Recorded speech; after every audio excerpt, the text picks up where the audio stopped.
that recognition, I think we've seen recently quite a lot of information around racial profiling in the police, for instance, and how there's work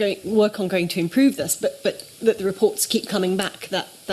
our police service, for instance, makes use of racial profiling. And I'm just wondering, what would that kind of accountability look like for either the police service specifically or any other public agency? I'm not aware of any particular examples of good practice with regards to accountability within Police Scotland, but the broader issue not only about the use of racial profiling within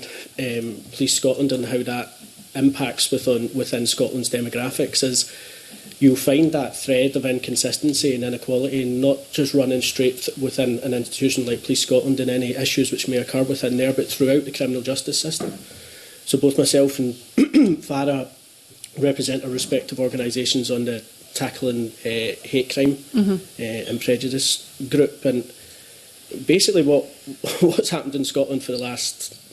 almost every year since devolution, and it's quite inexplicable, is that we were just given a block number of racially aggravated hate crimes. So we were just told there was 5,000 this year and 4,000 that year and 6,000 this year. And there was actually no disaggregated data on the nature of the hate crime and who was targeted and who was facing it. One of the arguments we've been putting forward consistently is that we need an annual disaggregation of racially aggravated hate crime in order to implement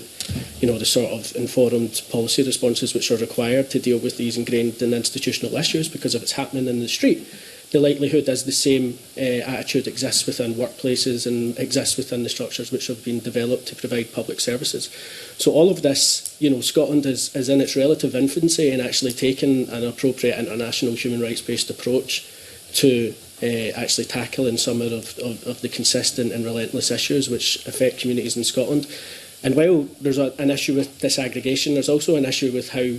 we recognise and actually collate those crimes. So again, what we find when we've just went through a full consultation period with communities on developing a hate crime strategy for Scotland, which will again be coming in the coming period and will be relevant potentially to the committee's inquiry, we find that individual community members from different ethnic groups, when they report crimes to Police Scotland, in some circumstances, police officers are not sure what type of crime it is, or how to collate it, or how to describe it. So the issues you're identifying run throughout the criminal justice system, be it racial profiling or the lack of understanding about how we collate and disaggregate data around about race and racism. In Scotland, holding people accountable, there's now a legal duty on Scottish ministers, when we actually progress with the Hate Crime and Public Order Act Scotland, to provide an annual disaggregation of data between the police and the Crown Office and Scottish ministers, as I said, and that came from a direct recommendation of the International Committee in the Elimination of All Forms of Racial Discrimination. Similarly, in the 2016 review of Scotland, because we can look at devolved issues now via the UN rather than just a basic UK generic report, also made the recommendation around about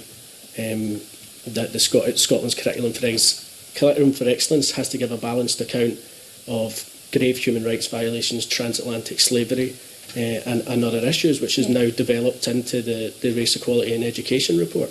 and the very strategic interventions which are being made there. So there are efforts, and you don't see them immediately, they do take time. We have the same frustrations as everybody else, that they don't manifest as quickly as possible. But if you want a proper race equality accountability body for Police Scotland or any institution, you would need to have a discussion and look at examples of best practice, and in order to do so, and this potential inquiry might provide you the opportunity to set out in that.